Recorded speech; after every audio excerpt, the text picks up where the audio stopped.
জনাব মোহাম্মদ মুজিবুল হক, কিশোরগঞ্জ ৩। সম্পূরক প্রশ্ন। মাননীয় স্পিকার, আপনার মাধ্যমে মাননীয় আইনমন্ত্রীর কাছে আমার প্রশ্ন, এই মুহূর্তে বাংলাদেশে ৪৩ লক্ষ মামলা বিচারাধীন, তার মধ্যে ৩৭ লক্ষ মামলা নিম্ন আদালতে, ৬ লক্ষ মামলা হাইকোর্ট এবং সুপ্রিম কোর্টে।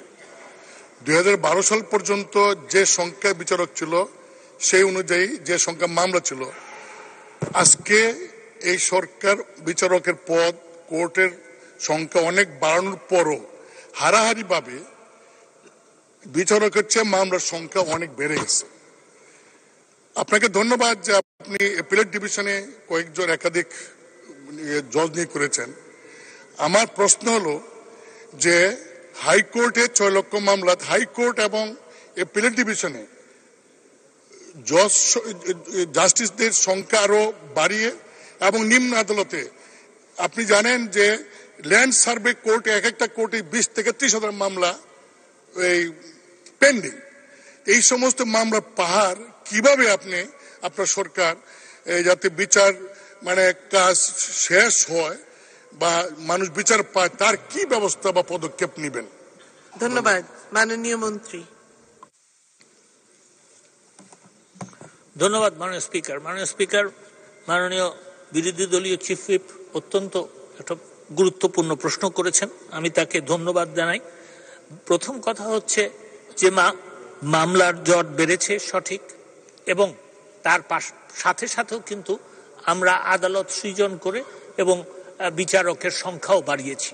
এবং এখনো যেটা আগে কখনো হয় নাই মাননীয় স্পিকার, সেটা হচ্ছে যে আগে কখনো আপনার বিচারকের পদ শূন্য হওয়ার আগে বাংলাদেশ জুডিশিয়াল সার্ভিস ক্যাডারে পরীক্ষা নিয়ে তার একটা রিজার্ভ বিচারকের ব্যবস্থা ছিল না। এখন কিন্তু আমরা সেটা করি যাতে কোনো বিচারক অবসরে গেলে সেই পদটা যেন খালি না থাকে, তড়িৎ যেন আমরা সেখানে বিচারক দিতে পারি।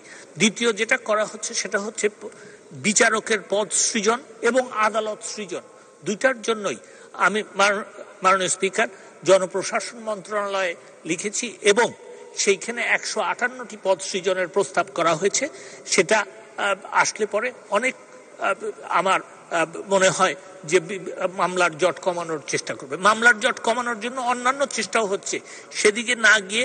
আর যেটা আরেকটা কথা বলতে চাচ্ছেন যে অবশ্যই দেখা গেছে যে হাইকোর্ট বিভাগে অন্তত পক্ষে বিচারপতি ছিলেন ১০০ জন, এখন সেটা কমে এসছে, রিটায়ারমেন্টে গেছেন অনেকেই এখন, এবং প্রমোশন এলিভেটেড হয়ে অ্যাপিলেট ডিভিশন গেছেন অনেকেই। সেই ক্ষেত্রে আপনার এখন নেমে এসছে ৮৪ জনের জন্য।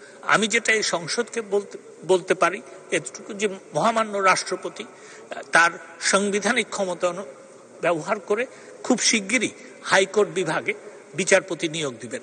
আমি সঙ্গে সঙ্গে আরেকটা কথাও মাননীয় চিফ হুইপকে আপনার মাধ্যমে বলতে চাই যে বিচারপতি নিয়োগের জন্য আইন যেটা করার সেটাও কিন্তু আমরা প্রায় শেষ করে এনেছি, এবং এই দ্বিতীয় পদক্ষেপ যেটা আমরা নিচ্ছি সেটা হচ্ছে যে এই হাইকোর্টের বিচারপতি নিয়োগের ব্যাপারে যে আইনটা, সেটা স্টেক হোল্ডারদের সাথে আলাপ করার জন্য খুব শিগগিরই একটা সময় এবং তারিখ দেওয়া হবে।